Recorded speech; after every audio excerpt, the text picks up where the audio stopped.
In bipolar affective disorder, someone will have episodes of depression and may also have episodes of elation. Now, the features of the depression are very similar as to when somebody has a depressive illness, with changes in sleep, appetite, interest and enthusiasm and enjoyment in things.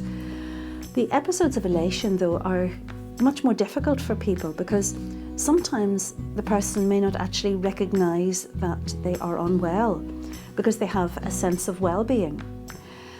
But that's not always the case.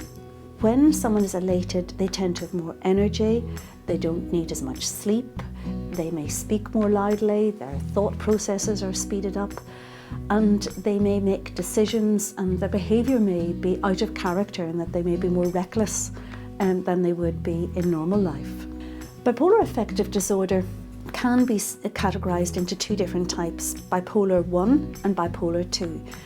Basically, the difference is that if someone has a bipolar 1 illness, the episodes of elation tend to be more severe, whereas in bipolar 2, the episodes tend to be milder, so like an exaggeration of good form. And both bipolar 1 and bipolar 2 can be either normal cycling or what we call rapid cycling, in that somebody can have a number of episodes in a 12-month period.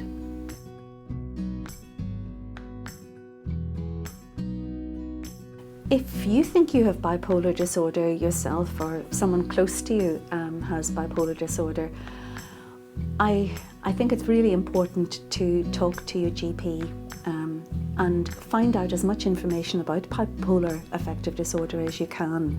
But there's lots of information readily available, including information on the Aware Defeat Depression website. Once you understand more about bipolar illness, it gives you a greater insight into how you can manage the illness if you yourself have it. Your GP is going to be the person who is going to help you manage that. Your GP, for example, may suggest that you see a specialist mental health professional, a psychiatrist or community psychiatric nurse, who in turn may suggest that you start on a mood stabiliser, which is a particular type of medication which helps reduce the likelihood and intensity of both the depressive and elation phases.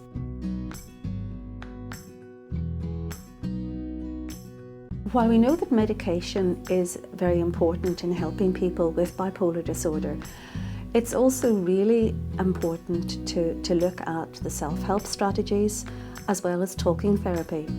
And there's an increased evidence about how cognitive behaviour therapy can help people with bipolar affective disorder. And certainly in my clinical practice, I encourage people to look at identifying a well-being plan so that they can start looking at things that they know may lead to them becoming either depressed or elated, and look at how they can manage those, and building in sort of safety nets in their day-to-day life.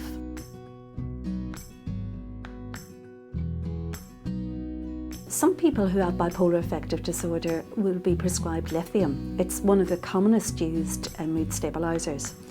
Now, how does it work? Well, lithium has been around for over 50 years and we actually don't know exactly how it works, but we do know that it has a stabilising effect on both the elations and depressions. It's a very safe medication when taken properly. When someone starts on lithium, it's likely that they're going to have blood tests very regularly, possibly every week, until the lithium level is at the correct level for them. And even after that, it's really important that the lithium level is monitored on a regular basis, and your GP or mental health professional will advise you about this.